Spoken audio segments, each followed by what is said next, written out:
आकाशवाणी मुंबई. सुनील कांबळे प्रादेशिक बातम्या देत आहे.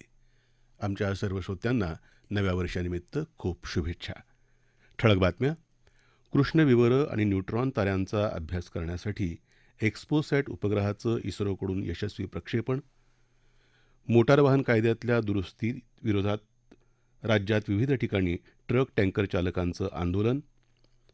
भीमा कोरेगावमध्ये 100 एकर जागेवर आंतरराष्ट्रीय स्मारक उभारण्याची केंद्रीय राज्यमंत्री रामदास आठवले यांची मागणी.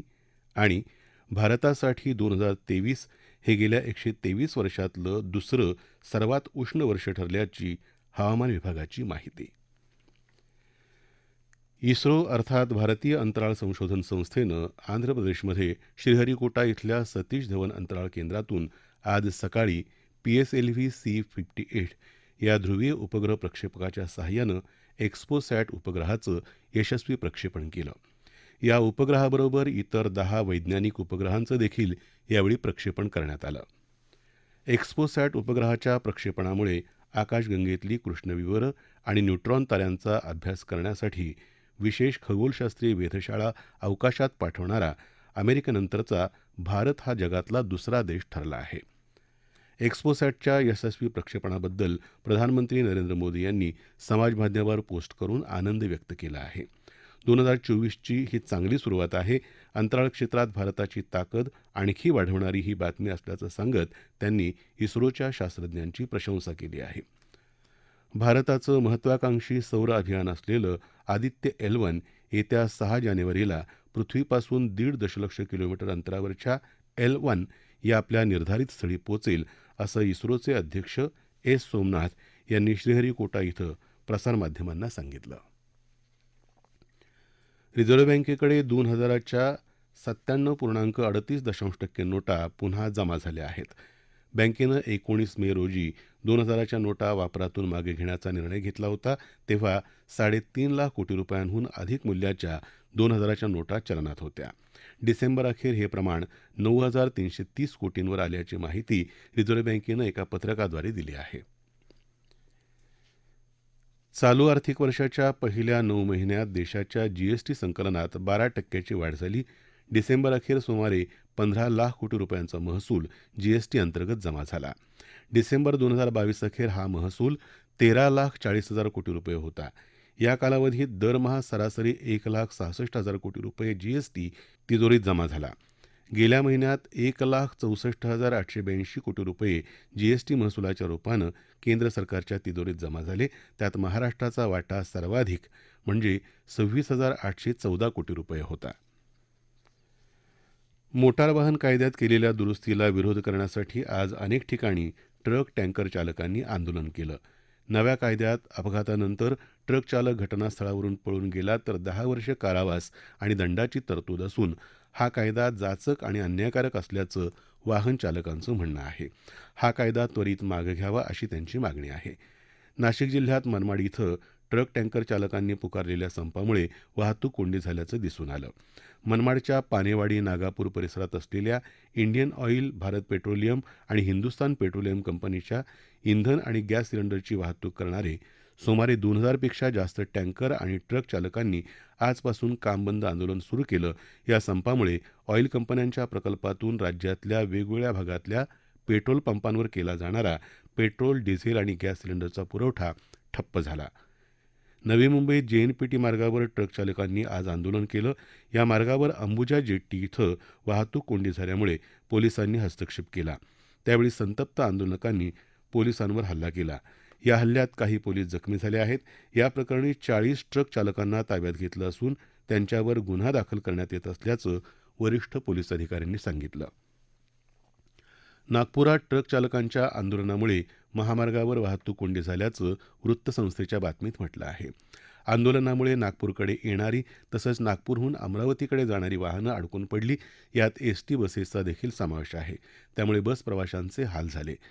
भंडारा जिल्ह्याकडे जाणाऱ्या रस्त्यावर पारडी इथं आंदोलनामुळे अशी स्थिती दिसली.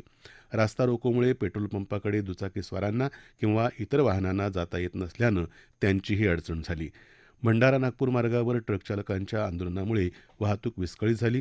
त्यामुळे भंडारा इथून नागपूरला जाणारी बस सेवा बंद करण्यात आली. त्यामुळे प्रवाशांचा खोळंबा झाला. तसंच एसटीलाही आर्थिक फटका बसला आहे. हा मोटार वाहन कायदा रद्द करावा अशी मागणी काँग्रेसचे प्रदेशाध्यक्ष नाना पटोले यांनी मुंबईत बातमीदारांशी बोलताना केली. हा जुलमी कायदा मंजूर करण्यासाठीच विरोधी पक्षांच्या 146 खासदारांना निलंबित करण्यात आलं असा आरोप त्यांनी केला.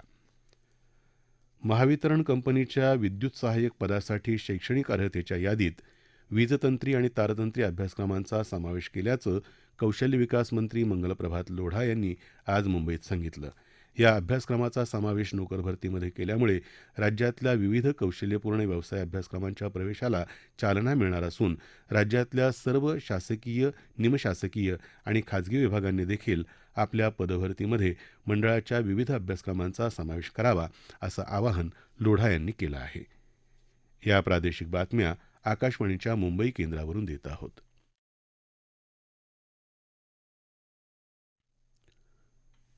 भीमा कोरेगाव इथल्या ऐतिहासिक विजयस्तंभाजवळची 100 एकर जमीन राज्य शासनानं संपादित करून तिथं आंतरराष्ट्रीय स्मारक उभारावं अशी मागणी रिपब्लिकन पक्षाचे राष्ट्रीय अध्यक्ष आणि केंद्रीय सामाजिक न्याय राज्यमंत्री रामदास आठवले यांनी केली आहे. ते आज भीमा कोरेगाव इथं विजयस्तंभाला अभिवादन केल्यानंतर बोलत होते. यासाठी राज्य सरकारनं 500 कोटी रुपयांच्या निधीची तरतूद करावी अशी मागणीही त्यांनी केली. याबाबत आपण लवकरच मुख्यमंत्री एकनाथ शिंदे यांची भेट घेणार असल्याचं आठवले यांनी सांगितलं.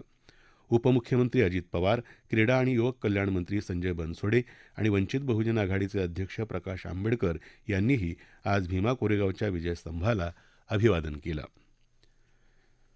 हवामानाच्या दृष्टीनं 2023 हे वर्ष गेल्या 123 वर्षातलं भारतासाठीचं दुसरं सर्वात उष्ण वर्ष ठरलं आहे, असं भारतीय हवामान विभागानं आज जाहीर केलं. गेल्या वर्षी सरासरीपेक्षा 65.7 अधिक तापमानाची नोंद भारतात झाली. 2016 मध्ये सरासरीपेक्षा 71.7 अधिक तापमानाची नोंद झाली होती. 1901 या वर्षापासून ठेवलेल्या नोंदीनुसार ही वाढ समोर आली आहे.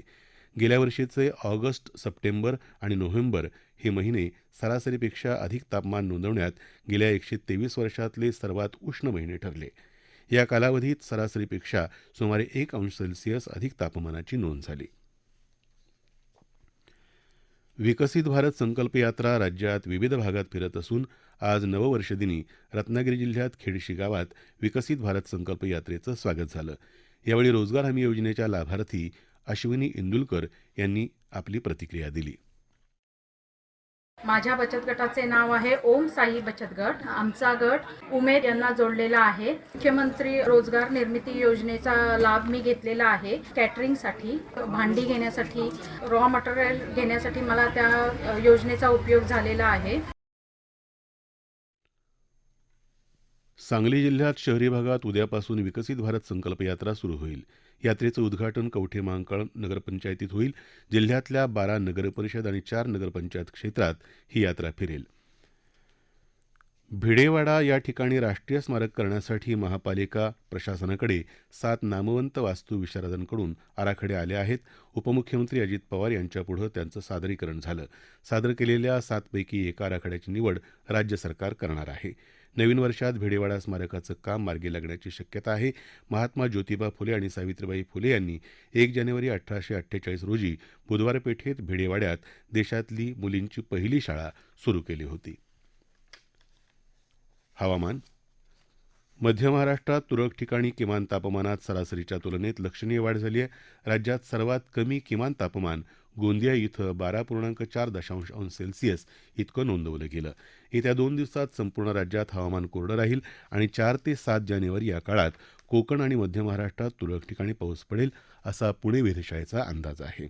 ठळक बातम्या पुन्हा एकदा. कृष्णविवर आणि न्यूट्रॉन ताऱ्यांचा अभ्यास करण्यासाठी एक्स्पोसॅट उपग्रहाचं इस्रोकडून यशस्वी प्रक्षेपण. मोटार वाहन कायद्यातल्या दुरुस्तीविरोधात राज्यात विविध ठिकाणी ट्रक टँकर चालकांचं आंदोलन. भीमा कोरेगावमध्ये 100 एकर जागेवर आंतरराष्ट्रीय स्मारक उभारण्याची केंद्रीय राज्यमंत्री रामदास आठवले यांची मागणी. आणि भारतासाठी 2023 हे गेल्या 123 वर्षातलं दुसरं सर्वात उष्ण वर्ष ठरल्याची हवामान विभागाची माहिती. याबरोबरच आकाशवाणी मुंबई केंद्रावरचं हे प्रादेशिक बातमीपत्र संपलं. नमस्कार.